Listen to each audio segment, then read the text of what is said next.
شروع اللہ کا نام لے کر جو بڑا مہربان نہایت رحم والا ہے۔ اے نبی، ہم نے تم کو فتح دی، فتح بھی کھلی اور واضح، تاکہ اللہ تمہاری اگلی اور پچھلی کوتاہیاں بخش دے اور تم پر اپنی نعمت پوری کر دے اور تم کو سیدھے رستے چلاتا رہے، اور تاکہ اللہ تمہاری بھرپور مدد کرے۔ وہی تو ہے جس نے مومنوں کے دلوں پر تسکین نازل فرمائی تاکہ ان کے ایمان کے ساتھ اور ایمان بڑھے۔ اور آسمانوں اور زمین کے لشکر سب اللہ ہی کے ہیں، اور اللہ جاننے والا ہے، حکمت والا ہے۔ یہ اس لیے کہ وہ مومن مردوں اور مومن عورتوں کو بہشتوں میں جن کے نیچے نہریں بہ رہی ہیں داخل کرے، وہ اس میں ہمیشہ رہیں گے، اور تاکہ ان سے ان کے گناہوں کو دور کر دے، اور یہ اللہ کے نزدیک بڑی کامیابی ہے۔ اور اس لیے کہ منافق مردوں اور منافق عورتوں اور مشرک مردوں اور مشرک عورتوں کو جو اللہ کے بارے میں برے برے خیال رکھتے ہیں عذاب دے، انہی پر برے حادثے واقع ہوں، اور اللہ ان پر غصے ہوا اور ان پر لعنت کی اور ان کے لیے دوزخ تیار کی، اور وہ بری جگہ ہے۔ اور آسمانوں اور زمین کے لشکر اللہ ہی کے ہیں، اور اللہ غالب ہے، حکمت والا ہے۔ اے نبی، ہم نے تم کو احوال بتانے والا اور خوشخبری سنانے والا اور خبردار کرنے والا بنا کر بھیجا ہے، تاکہ مسلمانوں تم لوگ اللہ پر اور اس کے پیغمبر پر ایمان رکھو اور اس کی مدد کرو اور اس کی تعظیم کرو، اور صبح و شام اس کی تسبیح کرتے رہو۔ اے نبی، جو لوگ تم سے بیعت کرتے ہیں وہ در حقیقت اللہ سے بیعت کرتے ہیں، اللہ کا ہاتھ ان کے ہاتھوں پر ہے۔ پھر جو شخص عہد کو توڑے تو عہد توڑنے کا نقصان اسی کو ہے، اور جو اس بات کو جس کا اس نے اللہ سے عہد کیا ہے پورا کرے تو وہ اسے عنقریب اجر عظیم دے گا۔ اے نبی، جو گنوار پیچھے رہ گئے وہ تم سے کہیں گے کہ ہم کو ہمارے مال اور اہل و عیال نے روک رکھا تھا، سو آپ ہمارے لیے اللہ سے بخشش مانگیں۔ یہ لوگ اپنی زبان سے وہ بات کہتے ہیں جو ان کے دل میں نہیں ہے۔ کہہ دو کہ اگر اللہ تم لوگوں کو نقصان پہنچانا چاہے یا تمہیں فائدہ پہنچانے کا ارادہ فرمائے تو کون ہے جو اس کے سامنے تمہارے لیے کسی بات کا کچھ اختیار رکھے؟ کوئی نہیں، بلکہ جو کچھ تم کرتے ہو اللہ اس سے واقف ہے۔ بات یہ ہے کہ تم لوگ یہ سمجھ بیٹھے تھے کہ پیغمبر اور مومن اپنے اہل و عیال میں کبھی لوٹ کر آنے ہی کے نہیں، اور یہی بات تمہارے دلوں کو اچھی معلوم ہوئی اور اسی وجہ سے تم نے برے برے خیال کیے، اور آخر کار تم ہلاکت میں پڑ گئے۔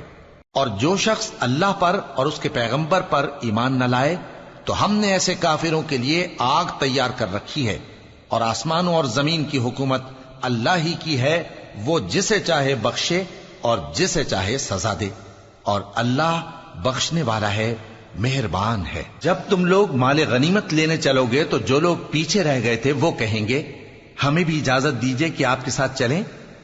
یہ چاہتے ہیں کہ اللہ کے قول کو بدل دیں۔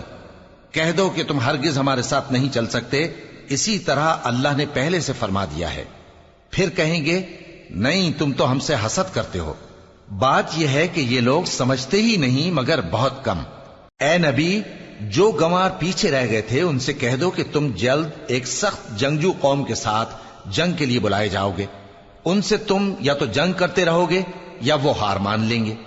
اگر تم حکم مانو گے تو اللہ تم کو اچھا بدلہ دے گا، اور اگر منہ پھیر لو گے جیسے پہلی دفعہ پھیرا تھا تو وہ تم کو بڑی تکلیف کی سزا دے گا۔ نہ تو اندھے پر سختی ہے سفر جنگ سے پیچھے رہ جانے میں، اور نہ لنگڑے پر اور نہ بیمار پر سختی ہے۔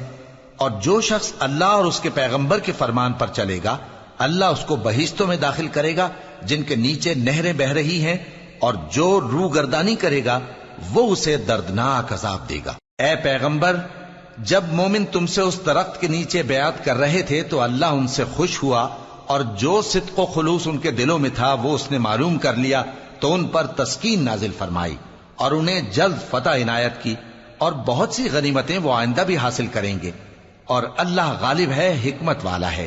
اللہ نے تم سے بہت سی غنیمتوں کا وعدہ فرمایا ہے کہ تم ان کو حاصل کرو گے، پھر اس نے یہ غنیمت تمہیں جلدی سے دلوا دی اور لوگوں کے ہاتھ تم سے روک دیے۔ غرض یہ تھی کہ یہ مومنوں کے لیے اللہ کی قدرت کا نمونہ بن جائے اور وہ تم کو سیدھے رستے پر چلائے، اور کچھ اور غنیمتیں دے گا جن پر تم قدرت نہیں رکھتے، اور وہ اللہ ہی کی قدرت میں ہیں، اور اللہ ہر چیز پر قادر ہے۔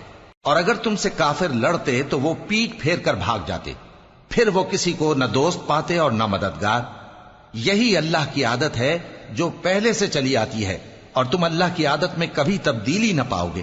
اور وہی تو ہے جس نے تم کو ان کافروں پر فتح یاب کرنے کے بعد سرحد مکہ میں ان کے ہاتھ تم سے اور تمہارے ہاتھ ان سے روک دیے، اور جو کچھ تم کرتے ہو اللہ اس کو دیکھ رہا ہے۔ یہ وہی لوگ ہیں جنہوں نے کفر کیا اور تم کو مسجد حرام سے روک دیا، اور قربانیوں کو بھی کہ اپنی جگہ پہنچنے سے رکی رہیں۔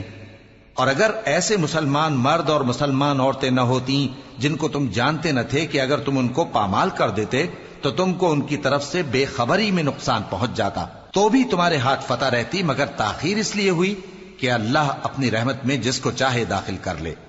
اور اگر دونوں فریق الگ الگ ہو جاتے تو جو ان میں کافر تھے ان کو ہم دکھ دینے والا عذاب دیتے۔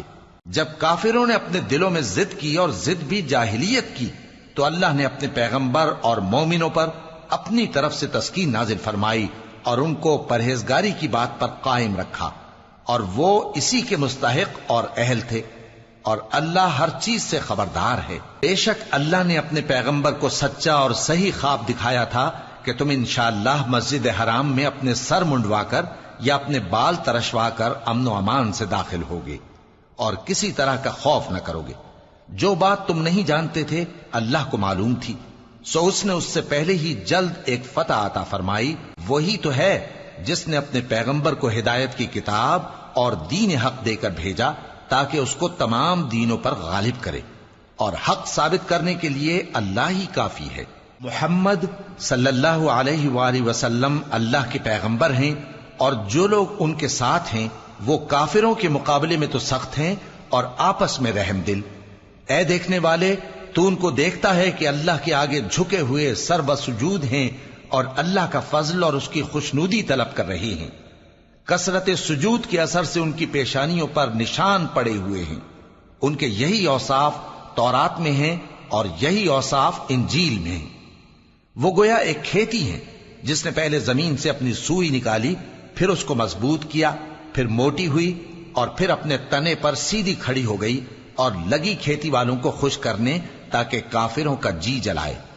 جو لوگ ان میں سے ایمان لائے اور نیک عمل کرتے رہے ان سے اللہ نے گناہوں کی بخشش اور اجر عظیم کا وعدہ کیا ہے۔